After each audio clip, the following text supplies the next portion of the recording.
Donc, cette première diapositive résume un petit peu l'état actuel des connaissances sur la physiopathologie et comment cette connaissance est utilisée pour développer des thérapeutiques qui ciblent ce qu'on pense être des événements importants dans la CSP.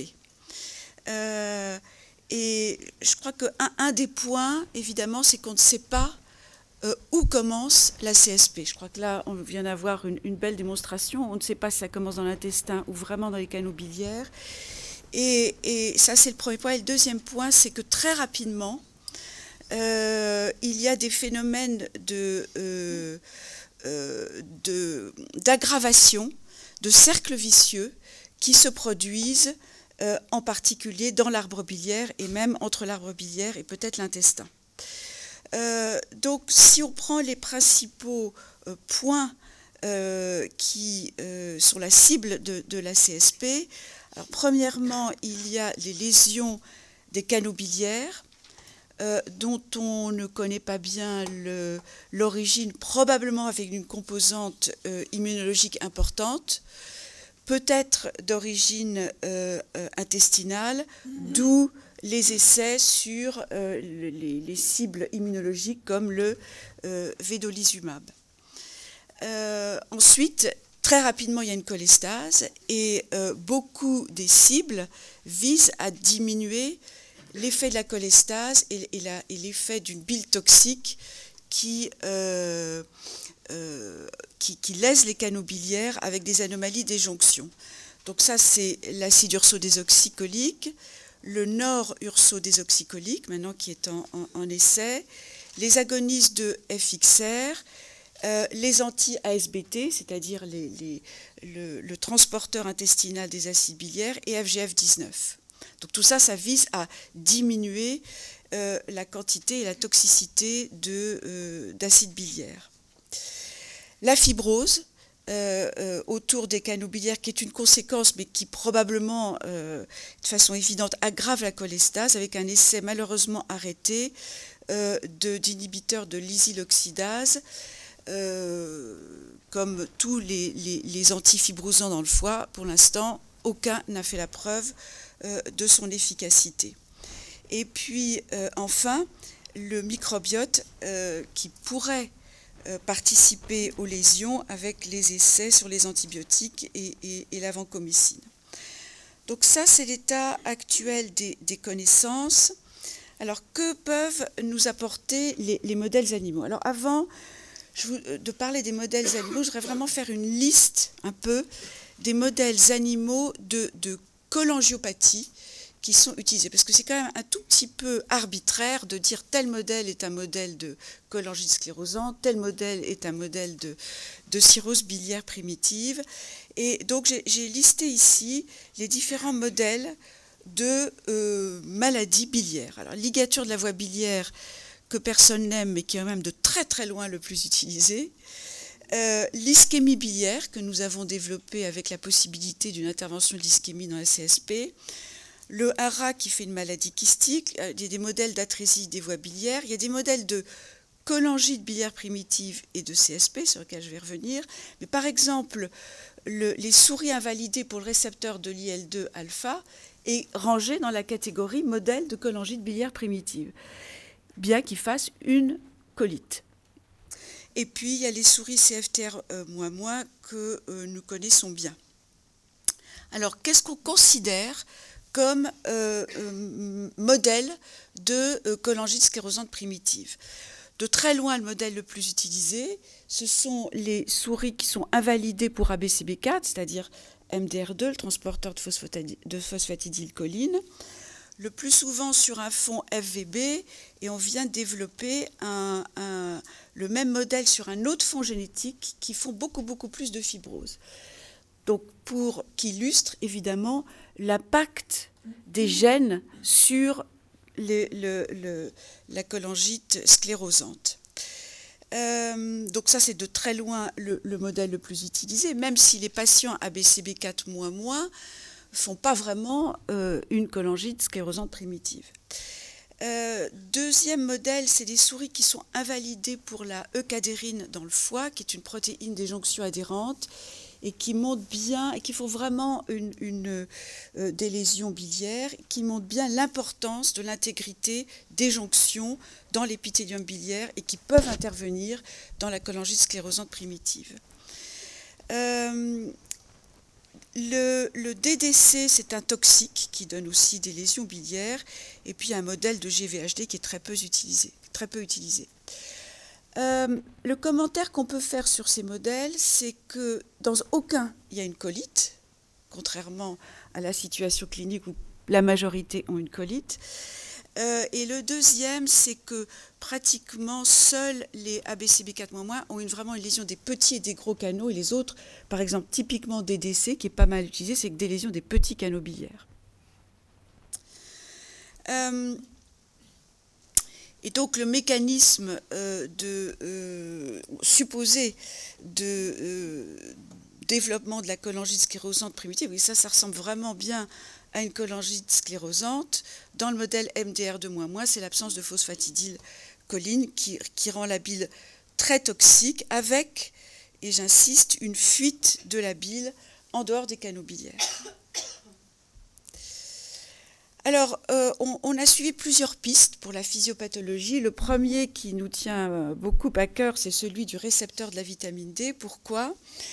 Parce qu'il y a beaucoup d'arguments en faveur d'un rôle de la vitamine D et de son récepteur dans les maladies du foie en général, la cholangite sclérosante en particulier. Le défaut de vitamine D est vraiment associé, corrélé aux maladies du foie et surtout à leur sévérité. Il y a des polymorphismes du récepteur de la vitamine D qui sont associés, alors c'est plus à la CBP, à des maladies intestinales et maintenant à des modifications du microbiote. Et enfin, il y a plusieurs études précliniques qui ont montré des effets antifibrosants de agonistes du récepteur de la vitamine D dans des modèles animaux. Au laboratoire, ce qu'on a étudié, ça c'est un travail qui a été réalisé par Esther González-Sanchez et Nicolas Chignard. À la recherche d'une cible thérapeutique, on a vraiment étudié tous les récepteurs nucléaires. Il y en a 49 chez la souris, donc ça c'est ces récepteurs qui sont intracellulaires, qui fixent des ligands hydrophobes, qui vont dans le noyau et se comportent comme des facteurs de transcription. Il y en a 49 chez la souris. Ils sont classés, vous voyez ici, en fonction de leur activité, et toute une série ont joué un rôle fondamental dans l'homéostasie des acides biliaires. Évidemment, FXR, le récepteur des acides biliaires lui-même, en fait partie, et le récepteur VDR. Et on a étudié leur expression, d'abord dans les différents types de cellules hépatiques, parce que quand on donne ces agonistes aux animaux et puis après aux patients, on considère toujours le foie dans son ensemble sans vraiment considérer la différence des cellules hépatiques et le fait qu'elles peuvent répondre de façon différente à des agonistes. Et donc là, c'est les résultats qu'on a obtenus dans les hépatocytes, cholangiocytes, stellate cells, endothéliales, Kupfer. La première colonne chez les souris wild type et la deuxième, les ABCB4 knockout. Et un de celui qui bouge le plus chez les knockouts, c'est le récepteur de la vitamine D, qui, le vert, alors quand c'est vert, c'est qu'il n'y en a pas, et quand c'est rouge, il y en a beaucoup. Donc VDR, il n'y en a pas dans les hépatocytes, c'est exprimé uniquement dans les cellules non parenchymateuses, en particulier les cholangiocytes. Et ici, la modification d'expression chez les knockouts, ça augmente l'expression du récepteur de la vitamine D, augmente dans les cellules non parenchymateuses du foie chez les knockouts par rapport au wild type. Ce qui suggère encore un rôle protecteur possible, autre argument du récepteur de la vitamine D. On a donc utilisé des souris invalidées pour le récepteur de la vitamine D et étudié leur réponse d'abord à la ligature de la voie biliaire. Et ce qu'on a constaté, ça a été publié en 2013, c'est que la ligature crée des infarctus biliaires qui sont bien plus étendus, une cholestase bien plus sévère. Et pour vous résumer le mécanisme d'action, on a pu attribuer cet effet à un défaut de eukadérine. Donc vous voyez, on rejoint les autres résultats qui vraiment montrent l'effet très important des jonctions entre les cellules épithéliales biliaires pour vraiment maintenir l'intégrité de l'épithélium biliaire. Donc sans récepteur de la vitamine D, après ligature, il y a une rupture beaucoup plus importante des canaux et des lésions cholestatiques beaucoup plus sévères. Pour se rapprocher de la cholangite sclérosante, nous avons croisé les souris ABCB4- avec les souris VDR- pour faire un double knockout, donc un modèle de cholangite sclérosante sans récepteur de la vitamine D. Et puis ensuite, on a secondairement aussi étudié l'effet d'agoniste. Et le résultat, donc on les a étudiés à différents temps, je vous résume ici les choses, c'est que les transaminases, les phosphatases alcalines, les acides biliaires, à partir de 4-8 semaines, sont plus élevés. Donc il y a une cholestase qui est plus sévère en noir chez les knockouts qu'en blanc les wild type. Idem pour la réaction ductulaire, ici à droite, une réaction ductulaire en noir plus sévère chez les double knockouts, une fibrose plus sévère et une survie moins importante. Donc, définitivement, ne pas avoir de récepteur, ce qui est une situation évidemment rare chez l'homme, mais aggrave la cholangite sclérosante, ce qui montre vraiment le rôle protecteur du récepteur de la vitamine D. Évidemment, la question, c'est est-ce qu'on peut agir sur les récepteurs de la vitamine D chez les patients? Et donc là, on a administré soit de la vitamine D, soit du calcipotriol, qui est un agoniste de la vitamine D. Et là, on a eu des résultats assez surprenants, mais qui rejoignent d'autres résultats de la littérature. C'est-à-dire qu'on a observé un effet anti-inflammatoire, mais surtout significatif chez les double knockouts. VCAM1 diminue, MCP1 diminue, mais de façon significative, surtout chez les double knockouts, et pareil pour TGF-bêta, avec une tendance à la diminution de la fibrose, du contenu en hydroxyproline. Et donc ça, clairement, ça démontre que la vitamine D agit par des mécanismes qui sont VDR indépendants. Ça a été montré par deux autres travaux sur la fibrose. On sait bien que toutes les agonistes peuvent agir par l'intermédiaire de voies canoniques, non canoniques. Donc c'est le cas du récepteur de la vitamine D. Et bon, je vais revenir dans la conclusion, mais je crois que vraiment la conclusion, c'est que autant un défaut en vitamine D peut être délétère, et donc je pense qu'il faut vraiment supplémenter les patients en vitamine D. Il y a d'autres travaux de Frank Lammert qui vont dans ce sens, mais vraiment donner des agonistes probablement n'est pas une piste à partir du moment où le récepteur est activé normalement. Interaction avec l'intestin. Donc on a vu à quel point c'était important mais compliqué, difficilement compréhensible. Donc là, de la même façon, on a essayé de développer un modèle qui n'existe pas vraiment, de cholangite sclérosante avec maladie inflammatoire de l'intestin. C'est-à-dire qu'en collaboration avec Harry Sokol, c'est le travail de thèse de Astrid qui est ici dans le fond, et donc Harry Sokol qui connaît bien les maladies inflammatoires intestinales, qui connaît bien aussi les modèles expérimentaux.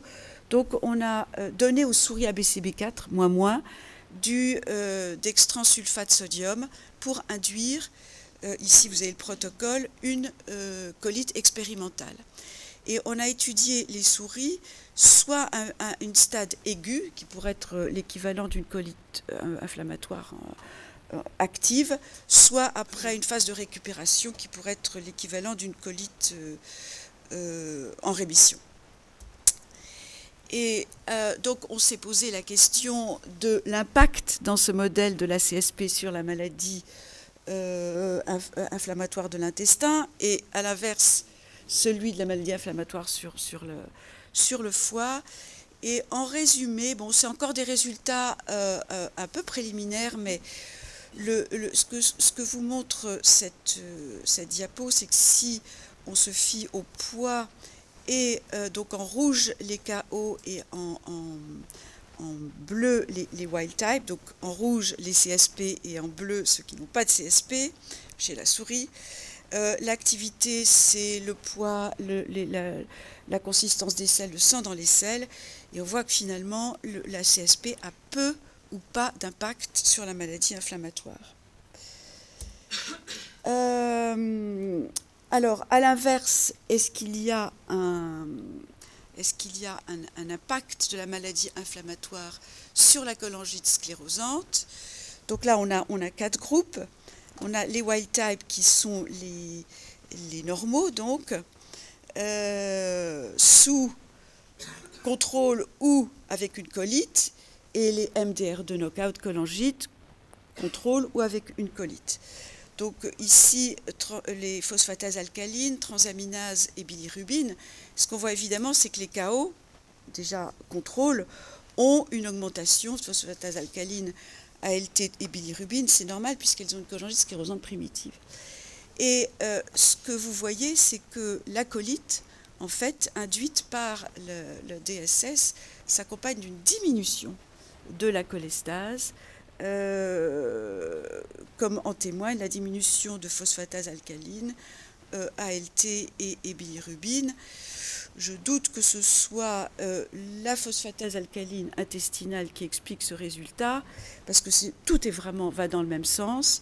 Et ici, la réaction ductulaire, qui est aussi donc importante chez les MDR2 knockout et qui diminue après colite, enfin qui est moins importante en cas de colite.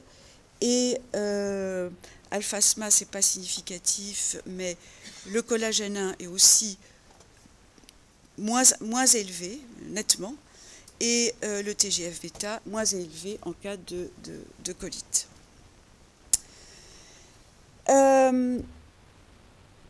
Alors, bon, ça peut paraître surprenant, mais je reprends ce résultat que Palac a résumé brièvement, mais je pense que les relations sont vraiment très complexes. Et je pense que autant peut-être qu'à l'initiation de la maladie,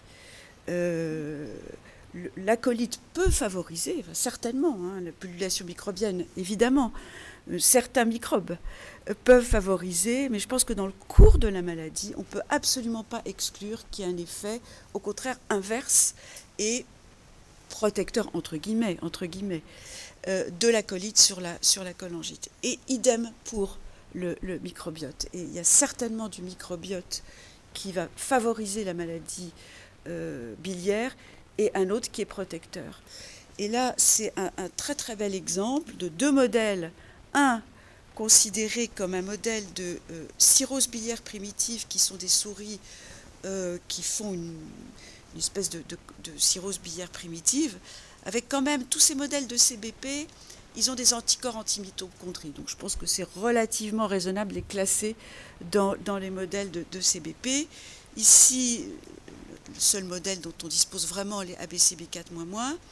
Et vous voyez que avec des fonds génétiques différents, certes, mais quand on élève ces souris dans un milieu sans germe, vous voyez que dans un cas, ça diminue les lésions, hein, dans le cas du modèle de CBP, alors que dans le cas de la cholangite sclérosante, ça les aggrave. Ce qui suggère qu'il y a en tout cas un certain microbiote qui pourrait avoir un effet protecteur sur la CSP. Le dernier point que je voulais aborder, c'est vraiment finalement les interactions entre les gènes et l'environnement. Parce que je crois que on cherche évidemment la clé de la CSP, mais il faut être raisonnable, c'est une maladie multifactorielle. Donc je pense qu'on peut trouver des explications à des pièces du puzzle, mais c'est une maladie multifactorielle. Certes, il y a des facteurs génétiques, mais on considère qu'ils interviennent que pour 10% dans la maladie.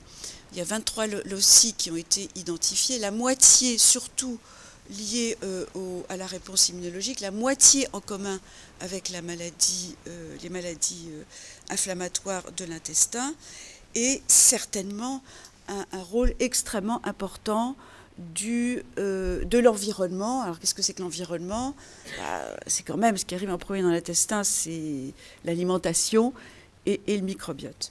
Donc ce n'est pas vraiment un modèle de CSP, mais on peut le considérer comme un modèle de maladie biliaire que surtout on étudie depuis très longtemps. Et donc il faut du temps pour emmagasiner les résultats. On a eu vraiment l'occasion d'étudier ce modèle des souris CFTR moins, invalidées pour CFTR qu'on est utilisé comme modèle de la maladie biliaire, de la mucoviscidose, même si les patients atteints de mucoviscidose ont rarement vraiment une cholangite sclérosante typique, mais ils peuvent avoir une maladie biliaire. Et donc on a étudié les CFTR moins comparés au plus sur 2 fonds génétiques, un congénique Black 6 et un 3 Bacross avec du 129, mais seulement 3 Bacross, ça veut dire que les 2 fonds génétiques ne se différencient que par 10% des gènes, ce qui est bon, donc ce n'est pas 2 fonds génétiques complètement différents, c'est 10% de 129 et le reste c'est Black 6 en commun. Et soit, parce qu'on est obligé de leur donner des diètes spéciales à ces souris pour qu'elles n'obstruent pas leur intestin, soit du polyéthylène glycol, qui est un laxatif, soit du peptamène, parce que c'est comme ça qu'on traite les souris, qui est une diète liquide, riche en lipides, et qu'on donne aux bébés. Faudrait réfléchir maintenant, on va leur donner. Donc c'est un lait de nutrition des bébés. Et alors, donc ça a été fait par Dominique Debray. Et alors voilà le résultat. Donc ce que vous pouvez voir, c'est que quel que soit le fond génétique, avec du polyéthylène glycol, le foie est normal. À croire qu'on devrait tous prendre des laxatifs en permanence. Avec le peptamène, en revanche, il y a pratiquement toujours des lésions. Et quand c'est un fond mixte, avec un peu de 129, mais ça c'est connu, le 129 c'est un facteur le fond 129 c'est un facteur de prédisposition à la stéatose, c'est surtout de la stéatose indépendamment de CFTR. Et donc les gens qui s'excitent beaucoup sur la stéatose dans la muco, je crois que c'est vraiment plus lié à l'alimentation que à CFTR moins. Et on a fait vraiment des analyses par composante principale, c'est très clair, ça s'égrège avec l'alimentation et le fond génétique, mais pas CFTR moins. Et en revanche, sur le fond congénique, les seuls qui développent donc des lésions biliaires, c'est congénique, peptamène et CFTR moins. Alors, on est en train d'essayer de déterminer les mécanismes. Je résume. En gros, ce qui est très clair, c'est que ce que fait cette diète peptamène, quel que soit le fond génétique, c'est de favoriser un microbiote qui est très enrichi en Escherichia coli. Vous avez vu que Palac a encerclé dans ces bactéries qui ont des noms impossibles. Enfin, celui qu'on reconnaît tout le temps, c'est quand même Escherichia coli qui a été retrouvé chez certains patients dans certaines études consacrées au microbiote. Donc très clairement, peptamène modifie le microbiote avec plus d'Escherichia coli. Ça, on peut penser que c'est pas bon pour pas personne, mais enfin pas pour les voies biliaires en particulier. Ensuite, le CFTR augmente la perméabilité intestinale, ça avait déjà été montré, et le fond génétique intervient sur l'inflammation, et ça c'est ce qu'on est en train de disséquer avec les études génétiques et de RNA-seq. Voilà, donc voilà où on en est. J'espère que je n'ai pas aggravé la confusion. Je crois qu'on peut quand même retenir quelques messages. C'est que le récepteur de la vitamine D a un rôle protecteur à l'égard des lésions biliaires de la CSP. Alors, comment l'utiliser comme cible, ça c'est à réfléchir, et que la vitamine D et les analogues ont un effet anti-inflammatoire et antifibrosant indépendant du récepteur. Le deuxième point, c'est que l'inflammation intestinale et les microbes intestinales peuvent induire une réduction des lésions biliaires de la CSP. Et puis enfin, en présence de facteurs de prédisposition génétique, un régime riche en graisse peut modifier le microbiote et favoriser les lésions biliaires. Peut-être d'autres régimes sont mauvais. Enfin, ça, c'est celui qu'on a étudié. Et voilà, je vous remercie beaucoup pour votre attention.